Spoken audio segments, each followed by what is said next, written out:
All right, Joe Danger. I feel that Joe Danger needs no introduction, Sean, but for the uninitiated, for those 3% of people in the globe, what's Joe Danger?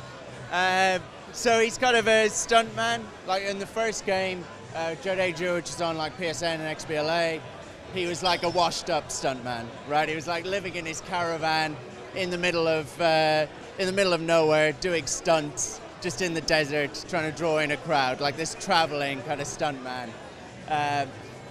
In this one, Joe Danger the movie, he's been found, he's been discovered by this like big-time Hollywood director who's making like the world's greatest action movie, and that kind of means it's like every action movie merged into one. Every kind of cliche and genre that you could imagine has just been rammed into one movie and one game. Okay, so you're saying he's now made it. He's in mega bucks. He's rolling in it. Does that mean it's like big? This is now the Michael Bay Joe Danger. Yeah, something like that. I mean, it's certainly gone a little bit more crazy, right? So you've got, like you say, an unlimited budget. So with that, like we've got loads and loads of vehicles, lots of big explosions. Lots of kind of high impact stuff. So Joe, like, he does all sorts. He gets a jetpack, kind of fights as a rebel in a city invaded by robots. He like goes back in time and tries to make dinosaurs extinct, things like that. It must be great to come back to the character. You guys still have a lot of love for him.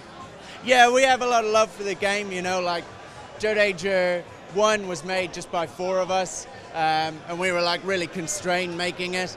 And I guess we wanted to come back and explore what we could do. And this time around, we've just had a lot of fun. Like every developer here is going to tell you, like, oh, I have so much fun making this game. It's brilliant, I love it. But we really do kind of just go a little bit crazy and put in dancing monkeys or, pogo sticks or unicycles or whatever, and just kind of play about with it, which we couldn't really do in the first one. We kind of have the base to build on. We've also said to ourselves, like, we're not going to do a Joe Danger 3. If we've got an idea, it kind of has to go in this game. And we kind of had the movie theme and the movie idea. We said, right, we really want to expand that, and then just put in everything we can think of. I mean, let's talk about that arc. Like you said, the original game was just the 4 of you. I mean, to go from that to this, were massively celebrated. Warg's acclaim, whatnot. How do you guys feel about making that arc? Yeah, I mean, it's cool. You never really feel like that. You never really feel like, oh, we've been really successful, You just feel like, oh crap, I hope people like the next game, you know what I mean? You're actually weirdly back to square one in that, like I just flew in, set up the build, and I can't tell you how nervous I feel doing that, and for people to come around and the first person you show it to, like, my hands are shaking showing it to them, like not in a, No. in piteous kind of way, but every developer is the same. We were all setting up here. You could just hear everyone saying, like, is your build okay? Is everything working? You're nervous. I don't think that ever goes. Because we never see the pressures of that. Certainly in audience, people watching stuff on live streams never see the amount of work and efforts going in and the near shit your pants moment for it and everything like that. But surely there must be a degree of confidence that, it's done well. This one hopefully will do as well. You know what I mean? Yeah, I'm sure. Like, you hope that, but we could easily just ruin it and, ruin what we've done before, I guess. And like you were saying, like, does that ever go away? As we were setting up, like, I could see Cliffy B over there, and he was setting up, and he was like getting a bit kind of stressed about things not working. I was like, it definitely never goes away. Like, if he doesn't know he's successful at this stage, then I definitely don't. Okay, well, you said about the game, Logan Movies in there, and you said there's no Joe Danger 3. Everything has to go in this. So how crazy have you went? If you're going to movie references, have you guys got a whiteboard of, yeah, we gotta get this thing up, we gotta get this thing up? Well, actually, the whole thing started with, like, we'd finished Joe Danger 1, and Ryan, one of the guys, was like moving house, and we were helping him move, and he had this big box of like VHS videos that he's presumably had like in every move that he's done so far, and he was like, I'm going to throw them away.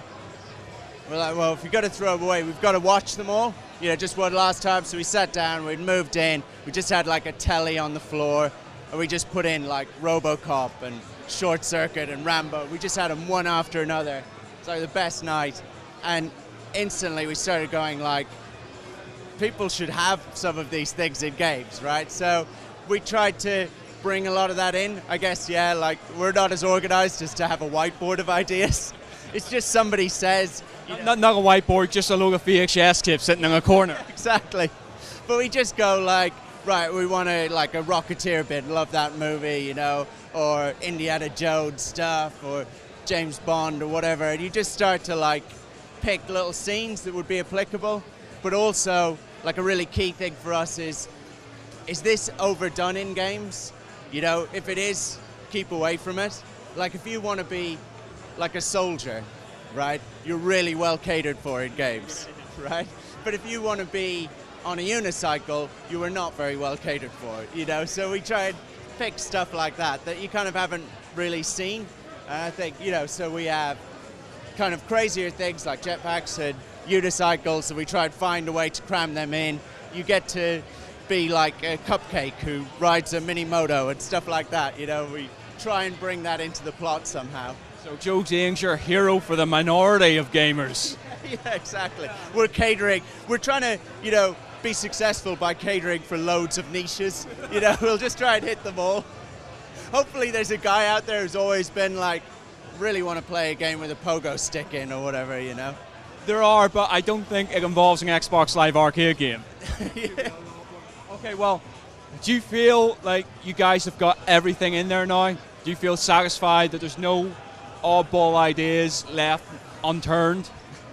I'm sure there are, you know, there's always ideas, but probably not very good ones. You know, the good ones we've definitely tried to cover.